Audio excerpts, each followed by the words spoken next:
Hey everyone, so as promised, I wanted to come back and I wanted to speak on Marcus by Goldman Sachs and the rates that they are now offering for their certificates of deposit.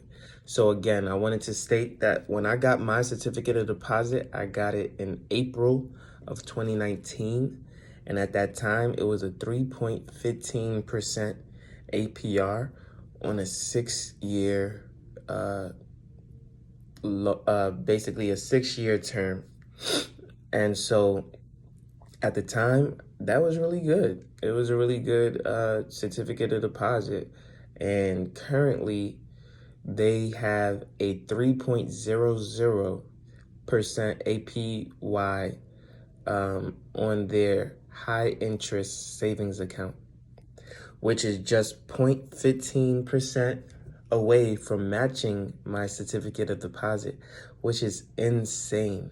I would never have guessed that they would be able to almost match my certificate of deposit with their savings account.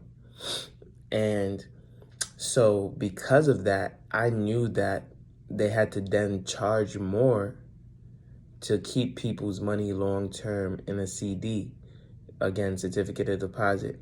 And so what exactly are they giving people for their money at this specific time? Well, I took the liberty of writing down some of their new rates and terms for you all so that you wouldn't have to click off this video. And so all of these rates and terms are actually better than the certificate of deposit that I currently have, and which is not a surprise when the savings account itself is almost neck and neck with the certificate of deposit that I have. So a 12-month certificate of deposit, just 1 year, holding it 1 year, no strings attached, you get your money back, right? 4% return. That's right. If you hold your money in a CD for just 12 months, you're going to receive a 4% return. And that's not all. If you hold your money in a CD for 24 months, just 2 good years, you're going to receive 4.25%. That is literally 1.10% higher than my 6-year certificate of deposit right now. A 24-month CD is at 4.25%. That is the highest on this list. You also have a 3-year CD at 4%. You have a 4-year CD at 4%. You have a 5-year CD at 3.8%. And you have a 6-year CD at 3.7%.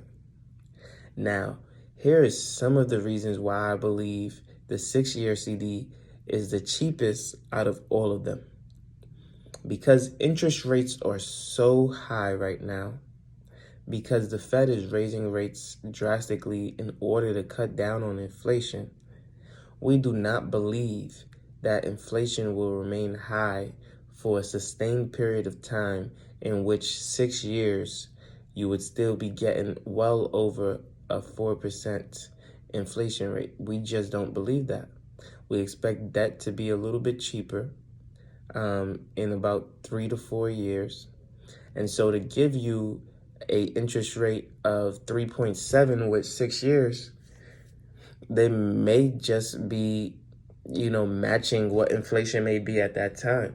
And so at 5 years, you get 3.8 because they're assuming inflation will continue to go down. And so the Fed will loosen their hold on the market. But in the 4-year or earlier period, the banks are telling you that they expect interest rates to still be high for at least 4 years. What does that mean?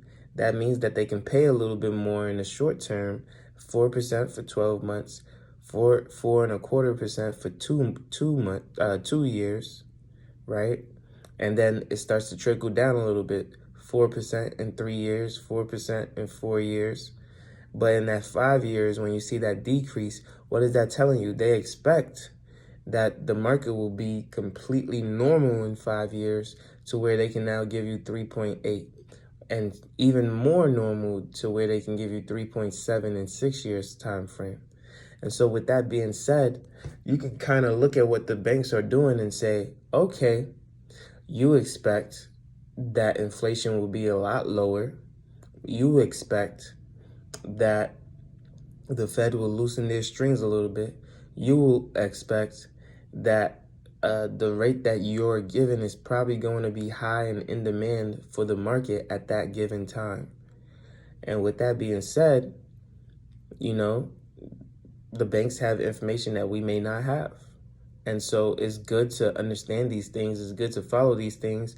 And it's good to make educated guesses on what may just transpire because of this. And so not looking at the numbers itself, but looking at the years and the terms and the totality of everything, you can kind of get an idea of where the real estate market is going to go and where inflation and the Fed are going to pivot and make moves. So I think that this was a very informative and very important topic to cover on certificates of deposits, because it leads to more questions that need to be answered. So if you like this video, like, comment, subscribe, share. And if you have any questions that you want to answer, or if you have any thing that you would like me to talk about, definitely leave a comment down below so that I can get to that. I will definitely answer every single question that you guys have for me. So don't hesitate to ask. Thank you and have a great day.